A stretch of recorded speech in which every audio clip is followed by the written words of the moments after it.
It is tremendous hadith, my brothers and my sisters.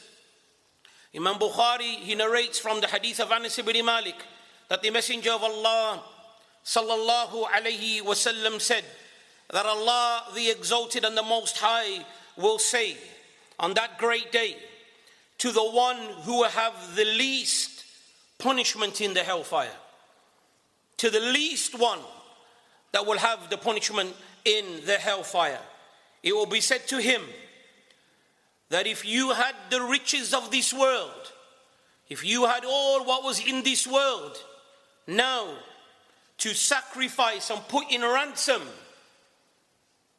so you will be avoided the punishment. So Allah will question him that if you was given what is in the earth, the whole of this earth, if you could put forth as a ransom to save yourselves from that punishment of the hellfire. So Allah will question that individual. He says, indeed Allah, indeed I will sacrifice and give everything in order to be saved from the punishment of the hellfire. Then Allah Azza wa Jal will say, verily, I requested less than that from you when you were in the backbones of Adam alayhi salatu wasalam, requesting that covenant from you, not to ascribe any partners with me, but you refused and you joined partners with me. Look at the importance of Tawḥīd, my brothers and my sisters. Look at the importance of Tawḥīd. That indeed, Tawḥīd will be a salvation for those individuals singling Allah alone in worship on that great day. But this hadith, look at it. That anything in this dunya, if you had, a person would want to give it to save themselves. I'll give you more. The statement of Allah Azza wa Jal. قال الله عز وجل ولو أن للذين ظلموا ما في الأرض جميعا ومثله معه. Allah subhanahu wa ta'ala says, and indeed those wrongdoers, when they will be on that great day, the wrongdoers, if they had that which was in this earth, whatever the earth and what it contains, if they had that, وَمِثْلُهُ مَعَ, and the same equivalent another time, لَفْتَدَوْا بِهِ مِنْ سُوءِ الْعَذَابِ يَوْمَ الْقِيَامَةِ, they would give it in ransom to save themselves from the punishment of a terrible punishment on that great day. وَبَدَا لَهُم مِّنَ اللَّهِ مَا لَمْ يَكُونُوا يَحْتَسِبُونَ. Then on that great day, Allah Azza wa Jal will make manifest and clear to them that which they did not reckon for. My brothers and my sisters, whatever level you are at, the reality is Allah Azza wa Jal is my Lord, your Lord. What He says is the truth. The Messenger sallallahu alayhi wa sallam was sent as a mercy to mankind. Every Muslim that sits here now, that is listening to my words, will say that indeed He is our messenger and we love Him. These are the words of Allah and the Messenger sallallahu alayhi wa sallam. رواه الإمام مسلم من حديث أنس بن مالك رضي الله تعالى عنه أن النبي صلى الله عليه وسلم قال يقال للكافر يوم القيامة أرأيت لو كان لك ملء الأرض ذهبا أكنت تفتدي به فيقول نعم فيقول له قد سئلت أيسر من ذلك. This another tremendous hadith. Imam Muslim, he narrates from the hadith of Anas ibn Mālik, who said that the Messenger of Allah sallallahu alayhi wasallam said, it will be said to the disbeliever on the day of judgment, it will be said to him, do you not see, if you had the equivalent of gold of this earth, the equivalent of this earth in gold, then would you not sacrifice that? And the answer will be, indeed, yes, my Lord, indeed I would. Then Allah Azza wa Jal will then say, but indeed I asked even less than that, and that which was easier, to worship Allah alone, to be upon that straight path, to live that path of goodness. That path of goodness, my brothers and my sisters, that we are so struggling with today. That straight path. That's all that's going to matter on that great day. We are so far from that straight path. Remember, ikhwah, these words are true. These are the things that we will have to face. And what may blind us today by this dunya that's taken us away, taken away from the masjid, taken us away on Friday in the Jummah, taking us away from the righteous companions, none of that will aid you on that great day. Listen to what Allah Azza wa Jal says. If you was to have the whole earth and what it contains double, you would easily give it away just to save yourselves from the punishment of that great day. So what does that tell us? How severe and how that punishment will be. أيضا رواه مسلم من حديث أنس بن مالك أن النبي صلى الله عليه وسلم قال: ويؤتى برجل من أهل النار فيقول له: يا ابن آدم كيف وجدت منزلك؟ فيقول: أي ربي شر المنزل. On this hadith, Anas ibn Malik, he says that the Messenger sallallahu alayhi wasallam, he said that a man will be brought on the day of judgment, and he will be a man of the hellfire, destined for the hellfire and in the hellfire. It will be said to him: "O son of Adam, how have you found your place? How is your place in the hellfire?" And he will say, "By Allah, sharrul manzil. By Allah, it is an evil place. We seek refuge from that." He says it is an evil place. And it will be said to him, فَيَقُولْ لَهُ أَتَفْتَدِي مِنْهُ بِتِلَاءِ الْأَرْضِ ذَهَبًا. And he said, would you exchange it then? If you had the equivalent of the earth in gold, then he will say, "I Rabbi, indeed, yes Allah, Naam, I would Allah, I would give all that gold just to save himself on that day." فَيَقُولْ كَذَّبْتَ. Then it will be said to him, "You have lied. قَدْ سَأَلْتُكَ أَقَلْ مِنْ ذَلِكَ وَأَيْسَرُ." You have indeed lied. For when you was in the earth, you was asked for something that was less than this sacrifice that you are willing to do. When you were upon the earth, you were asked for something easier, yet you were neglectful and you turned away. And then it will be said, فَلَمْ تَفْعَلْ, and you never did it. فَيَرُدُّ إِلَى النَّارِ, and then it will be returned back to the hellfire. We must take heed, my brothers and my sisters. Yes, we live in tough times. Yes, it's difficult. Yes, we're getting challenged. But when we have hard times and you're tempted, just remember these words of Mustafa sallallahu alayhi wasallam. Indeed, the Salaf, they understood this, and this is why they had statements of gold. Bilal ibn Sa'd rahimallahu ta'ala قال: يا أهل التقى إنكم لم تخلقوا للفناء. He said, "O people of faith and fear, remember, you were not created for this world that will expire. You were not created for that, a world that will perish." Then he went on to say, وَإِنَّمَا تَنْقُلُونَ مِنَ الدَّارِ إِلَى الدَّارِ كَمَا نَقَلْتُ مِنْ أَصْلَابِ إِلَى الْأَرْحَامِ وَمِنَ الْأَرْحَامِ إِلَى الدُّنْيَا وَمِنَ الدُّنْيَا إِلَى الْقُبُورِ وَمِنَ الْقُبُورِ إِلَى الْمَوْقِفِ وَمِنَ الْمَوْقِفِ إِلَى الْخُلُودِ فِي جَنَّةٍ أَوْ نَارٍ. La ilaha illallah. These should be written in gold, memorized. He said, "Verily, O people of fear and faith who fear their Lord, know that you are not created for this world that will perish. Rather, you will move from one abode to another abode, a constant journey." He said, "Indeed, you came from the backbones into the wombs, and from the wombs you will come and you were brought into this dunya.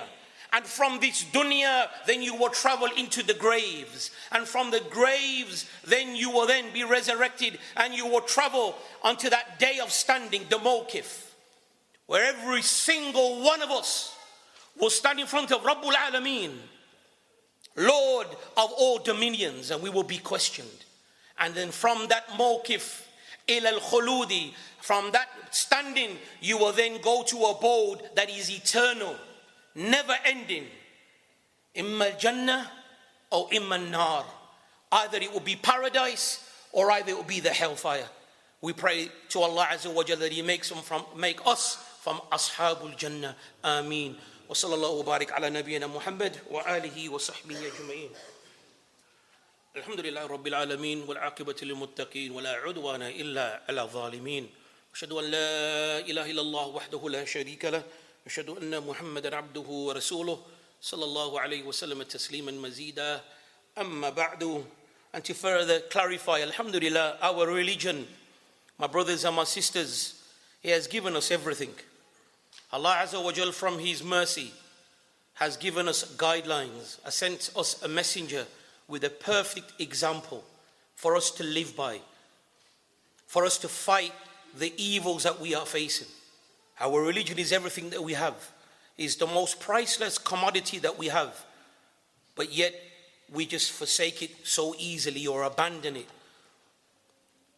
To further clarify, subhanAllah, the importance of living correctly and preparing for that great day.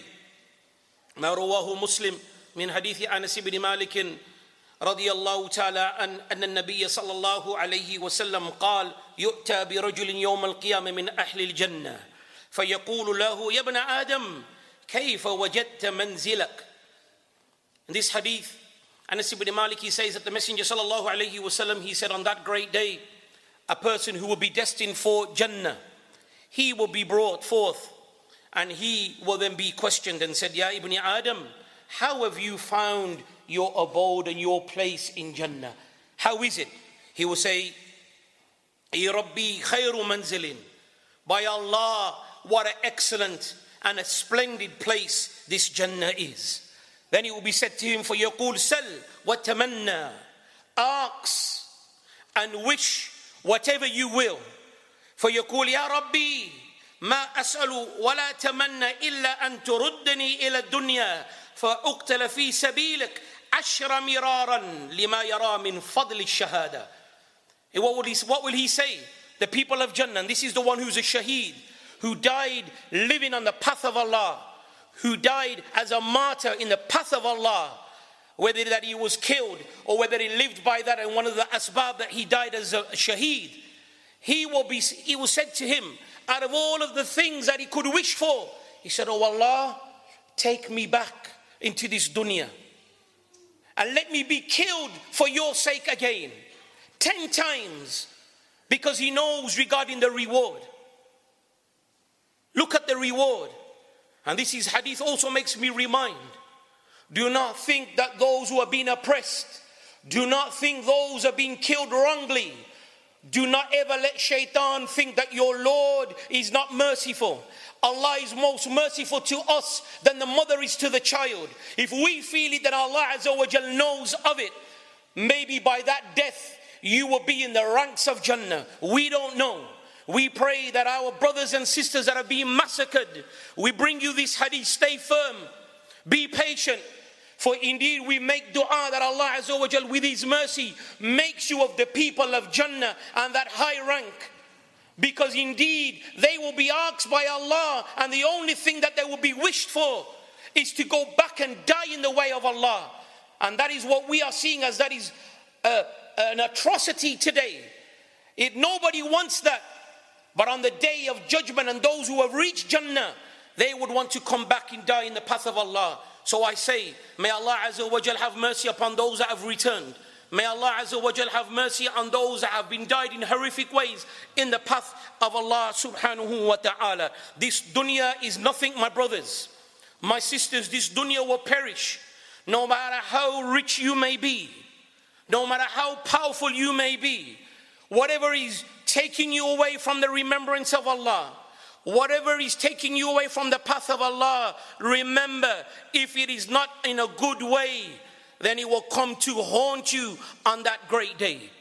Let me bring you a tremendous hadith. رواه مسلم من حديث أنس بن مالك رضي الله تعالى عنه قال قال رسول الله صلى الله عليه وسلم يؤتى بأنعم أهل الدنيا من أهل النار يوم القيامة فيصبغ في النار صبغة ثم يقال يا ابن آدم هل رأيت خيرا قط هل مر بك نعيما قط فيقول لا والله يا ربي لا إله إلا الله Lend me your ears for this hadith, my brothers and my sisters.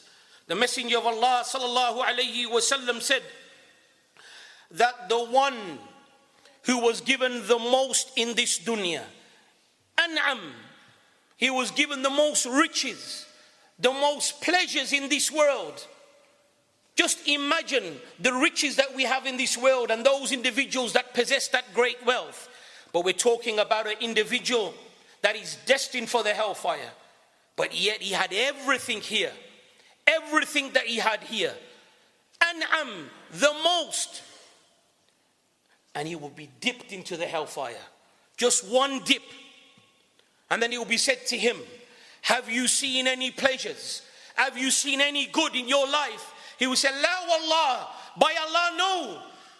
Because when he sees that where he is going and the severeness of the hellfire and the punishment, all of what he had here will make him forget. So much so that he will bear witness and say, Wallah, I've never seen no good. Because what is awaiting him is so terrible and severe. We seek refuge in that. And then likewise, the Messenger sallallahu alayhi wasallam, he went on to mention, وَيُؤْتَ بِأَشَدَّ النَّاسِ بُؤْسًا فِي الدُّنْيَا مِنْ أَهْلِ الْجَنَّةِ. Then the one who is destined for Jannah, but he had hardship. He had difficulty. He was miserable. Trials upon trials, poverty, you name whatever it is. He was the one that went through so much. لَكِنْ مِنْ أَهْلِ الْجَنَّةِ. But he will be a person that's destined for the Jannah. Because he lived good besides whatever he faced. And the Messenger ﷺ described him as the one that was tested, the one that saw very much hardship, difficulties and difficulties. For this individual, فَيُصْبَغُ سَبَقَةً فِي الْجَنَّةِ فَيَقُولُ لَهُ يَا ابْنَ آدَمْ هَلْ رَأَيْتَ بُؤْسًا قَطْ هَلْ مَرَّ بِكَ شِدَّ قَطْ فَيَقُولُ لَا وَاللَّهِ يَا رَبِّي ما مر بي بؤسا قط ولا رأيت شدة قط. Subhanallah. ولا رأيت شدة قط. He will be dipped. He will be dipped in to the Jannah. And what he sees from Jannah by way of bliss.